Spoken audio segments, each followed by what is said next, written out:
Welcome back, everybody. Canadian Silver Saver here, and I'm really happy to be here today because my internet has been down and I have not been able to do anything. But they came by, they actually had to change something with the lines this time, got a new modem, and we're back up and running. So you should see a much more consistent set of uploads. I've really been having a problem with my internet all month, which has delayed me with my own videos and even the videos that I helped Dean with over at Tomoko's Enterprise. So stay tuned. There's going to be lots of uploading from him as well as I'm finally able to get some stuff done. Well, today is going to be a wonderful Friday feature, and we're going to be focusing on a friend of mine over at JP Metals. So Justin runs JP Metals, and I was fortunate enough to meet him at the Toronto Coin Expo at the beginning of May here, and I showed some videos of that, so I encourage you to check those out. I'll put a little link at the bottom there that you can check those out. It was a lot of fun, great show for sure. So when Justin there from JP Metals was around, he brought some items to show off, and here's the one that I picked up from him. And this is a stunning, stunning skull. Now, this is a larger mold, and what he does with these, you'll see, check out his Instagram, and I'll put that down right there. So that's his Instagram, but also down the link below where you can actually click it in the description. And you'll see quite a few of these where he does them, he pours them, and the weights are always a little bit different, which I think is awesome. So 48 grams of 3/9 fine silver, JP Metal stamp there. And then he antiques them, and they really look great. I mean, it's such an awesome piece. And each one has a little bit more or less of this background on it. You can get some with the full background.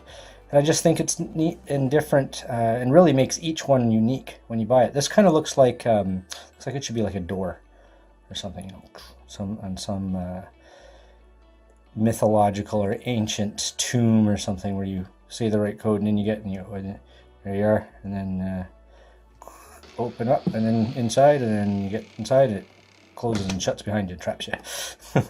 But yeah, I think this is a really, really cool piece. So he has lots of other pieces available, and what I'll do here is I'll just let them pop up there, and you'll see there's just a couple that I've seen on the Instagrams. You can see some other items as well, and I encourage you to check them out. So here is his card that I got at the show. See, there's his Gmail if you want to contact him, and his Instagram again. But wonderful, wonderful stuff there. And it's one of those situations where you meet somebody at a show, you never know what you're going to talk about or get into. Usually it's silver, but you never know exactly where that relationship's going to lead to. And I really thought that he's local Canadian pourer, fairly new, and out of Toronto area anyways. And we really hit it off. We really got along well, had some very similar interests in what we do and why we like different types of ways to collect and add to the stack, whether it's poured or coins or rounds or bars. Just likes to have a bit of variety and does some really awesome pours. And him and John from Beaver Bullion were chatting for a little while, and that was cool too. So you never know, there could be a collaboration in the future. So cool piece here. Now, this I did buy for me, but if somebody sees this and they want it, just shoot me a message. And the reason is I can get a hold of Justin pretty quickly and get myself another one for sure. But yeah, I think it would be really cool that if somebody saw this on my channel and they wanted it, for me to be able to send it off to them and get Justin's work out there even a little bit more. So 48 grams, there you go.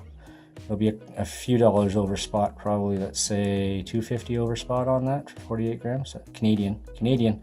And I think honestly that's a bargain for something that's had antiquing that done to it. Considering we'll buy ourselves a round with Spider-Man on it and spend like $10, $12 over spot on that and not even blink half the time. Then I'll say $2.50 or $3.50 over spot. People go, oh, I don't know. This is artwork, everybody. This is beautiful stuff, and if we want to have these silver pourers and artists around in the future, we got to make sure we're paying them what it's worth. They really should be we should be paying retail probably around $10 over spot for stuff like this, like we do with other unique and collectible items. If you're buying it just for weight, there's other ways to do that, right? And you can still do it with poured silver, but something that has a little bit more work, like this with the antiquing, or when you have a unique and small, like the guns and the small animals, and that, I have that snake. Just some wonderful stuff that's out there. But I think we need to make sure they're paid what they're due for sure. So yeah, I'd say 250 over spot. I think that's a huge bargain, but the idea is to get that out there for him. 48 grams of it, 250 over spot, Canadian. Gotta remember that, everybody. People freak out sometimes. There you go, very cool. Head on over, check him out. Thanks for hanging out with me today. Just wanted to do a quick little video on this and do a feature for him. And we'll do some more videos now that my internet's working and I'm all caught up. Hit that thumbs up button, everybody. We know that helps out a huge amount. Share the video too. That's a big part of the algorithms these days. Helps it pop up in more people's recommended videos. And hit that subscribe button while you're at it if you haven't subscribed already and you're enjoying the channel. We will talk to everybody soon. Have a great weekend. Bye.